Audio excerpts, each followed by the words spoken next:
Nej men det kan du väl inte, säger Annika. Det är ju världens starkaste karl.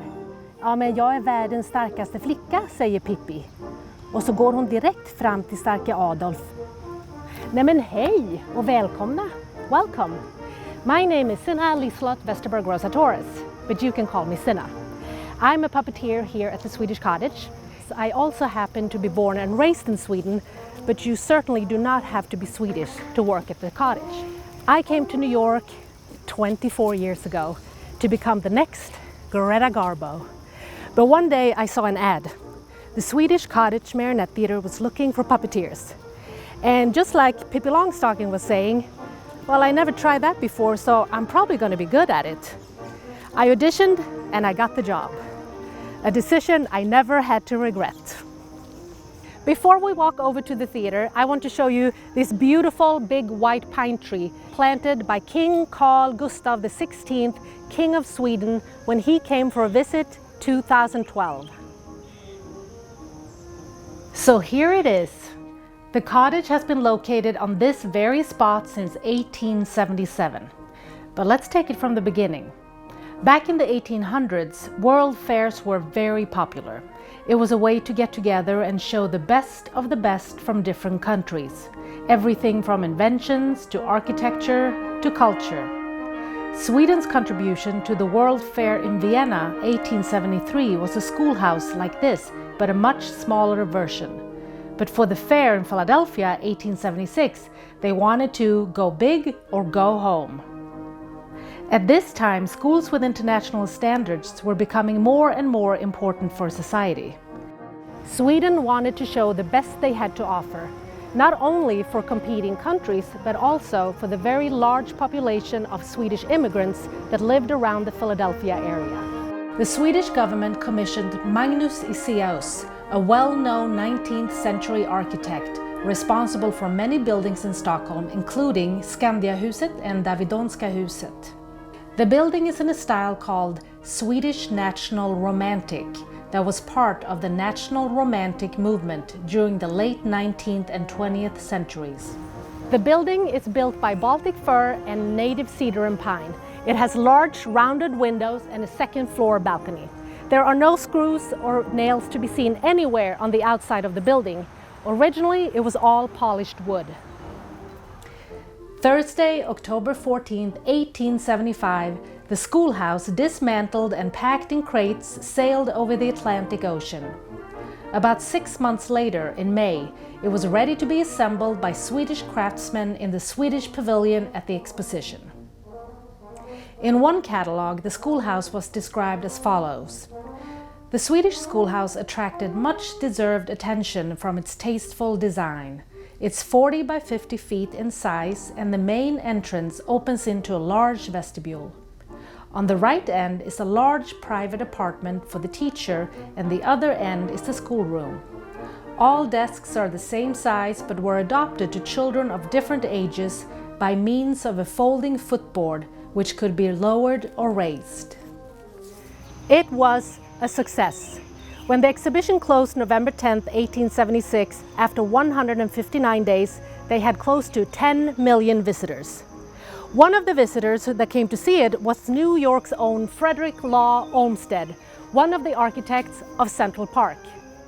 He thought it would look great on the west side of the park, around 79th Street, which was then a grove of pine trees. The New York Parks Department bought the building for $1,500. Again, it was dismantled into pieces, and this time the destination was Central Park in New York City. September 12, 1877, the foundation for the building was completed. Some changes and substitutions this time around were double-hung windows for those of casement, change of chimney design, the deletion of the lettering Swedish Schoolhouse, installation of gutter, and changes to entry stairs. Once the building was there, no one really knew what to do with it. It started out as a tool and storehouse. In 1899, a drain pipe was to be laid from the cottage to the main sewer at Manhattan Square. Now the cottage could be for public use, code for comfort stations. With the gutters and drain pipes put in, a 6-stall women's toilet room and parlor was installed and the ground floor used as a lunchroom. Finally, in 1912, the building was diverted from use as public restrooms after more and more complaints from the Swedish American community. Now the interior was redesigned to be used as a laboratory and exhibition room for the department entomologist Dr. E.B. Southwick. During the Second World War, the cottage was used as district headquarters of civil defense. In 1939, Commissioner Moses launched a traveling marionette theatre in Newtown, Queens that travels the city. In 1947, after the Second World War, Dorothy Fisher, the administrative director for the traveling theatre, convinced Mayor LaGuardia and Commissioner Moses to adapt the theatre as the headquarters and workshop for the Parks Department Cottage Marionette Theatre. In 1973, the interior was redesigned by New York City Parks puppeteer Lawrence Iman to include a small theatre. There have been 2 extensive rehabilitations. First, in 1961. That included stabilization of the building, installation of a new concrete foundation, removal of wood flooring, and installation of concrete floor slabs and asphalt tiles. Exterior changes include removal of a shingles apron and enclosing the second floor balcony. 1996, Beijer, Blinder, Bell and Skanska undertake a 1.5 million conversion, which takes 9 months. Aided by historic photographs, the exterior was restored with important additions including a central HVAC system, new east facade exit door, and a ramp for barrier-free access. The interior renovation included a new entry foyer and party room and new restrooms. Theatre improvements include a puppetry bridge, sound system, and computerized light board, as well as gently curved wooden benches in a traditional design, a wooden proscenium ornamented by a 19th century Swedish stenciled pattern. The pattern can also be seen in the carpet. In 1998, the newly renovated Swedish Cottage reopens as a public-private partnership between City Parks Foundation and New York City Parks. 2001, Swedish Cottage becomes a proud member of Historic House Trust. Since 1973, when this became a theater, we've had millions of visitors coming to see miniature Broadway marionette productions. Oh, and look who it is. It's Bruce Cannon, our artistic director. Hey, Cinna, well, job well done. Thank you. And I'm going to be telling you about the history of the Marionette Theater Puppeteers, and an intriguing history it is. So let's get to it.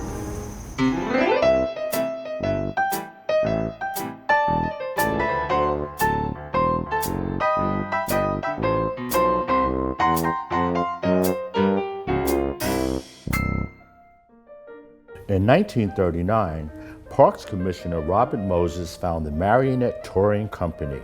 He decided he wanted a touring marionette theater to present a free show to thousands of children in New York City. He appointed Recreation Director Dorothy Fisher as producer. She appointed Ascanio Spalladoro as the theater's first artistic director. When she discovered him working with the WPA program, the original staff consisted of 4 recreation directors. The first workshop for the Puppeteers was at Newtown Playground in Queens and Newtown High School. In 1941, the tradition of performing in a trailer stage throughout the 5 boroughs began. The touring theater's first open-air production was Jack and the Beanstalk at Columbus Circle. In 1947, Dorothy Fisher persuaded the Parks Department to turn over the historic Swedish Cottage over to the Marionette Project for its headquarters and workshop. The Puppeteers in this picturesque alpine setting in Central Park is a most diversified group of fine artists and theater professionals of varied backgrounds who leave no creative stone unturned. Sculpting, wood carving, costume making, lighting, and scenic design, plus music and writing are some of the ingredients that constitute the tastefully prepared performances.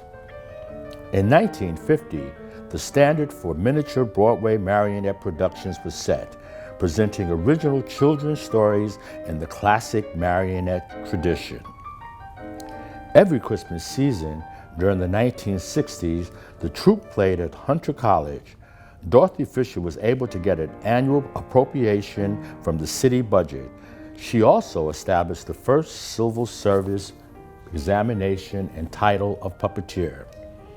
The test was given in 1963 by a panel of puppeteers, including the famous Bill Baird and Frank Paris, who served as Marionette Theater Artistic Director from 1966 until 1968. Famous puppeteers that have worked at the Marionette Theater include Sherry Lewis and the now popular Basil Twist. One of the highlights of the theater's history was an invitation to perform at the Detroit Institute of Arts.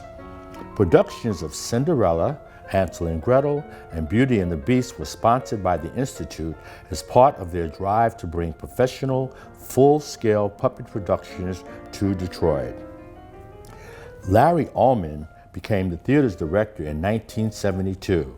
With the blessings of the then New York City Department of Parks and Recreation and Cultural Affairs, Mr. Ullman designed and supervised the construction of a permanent marionette theater within the Swedish Cottage. The theater's original productions of shows like Alice in Wonderland, Peter Pan, The Ant and the Grasshopper, produced here, can be compared to the finest productions of its day.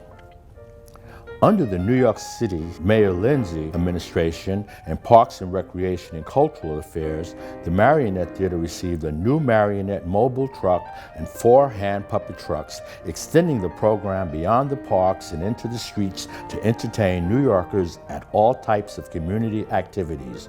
The goal then was to help restore morale and civility to a city in healing after the tumultuous late 1960s. As a result of many years of New York City budget constraints, the touring Puppet Mobile production was discontinued for over a decade. Despite this challenging time, a smaller unit of puppetry programming with hand and rod puppets was created and performed at the Central Park Children's Zoo and then the Heckscher Playground. In the 1980s, the Marionette Theater continued to perform its elaborate productions despite looming budget cuts and the threat of closing. In the mid-80s, puppeteer recreation specialist Bruce Cannon proposed educational puppetry programs for children to Parks and Recreation Chief Pelham Fritz. In these programs, the children learned the process of making a simple hand puppet in one session, or for older children, making puppets, creating a story, and performing their own puppet show. In the early 90s, the theater went through its most challenging period in its history. In 1991, 2/3 of the Marionette Theater's staff was laid off. The only puppeteers that survived were the civil service puppeteers protected by their union, DC 37 Local 299. Community coordinator Patrick Epstein was brought in to resurrect the theater and hopefully bring about a period of renaissance. Bruce Cannon, who by the end of the decade would become the theater's director, was rehired to help run the theater and mount the theater's production.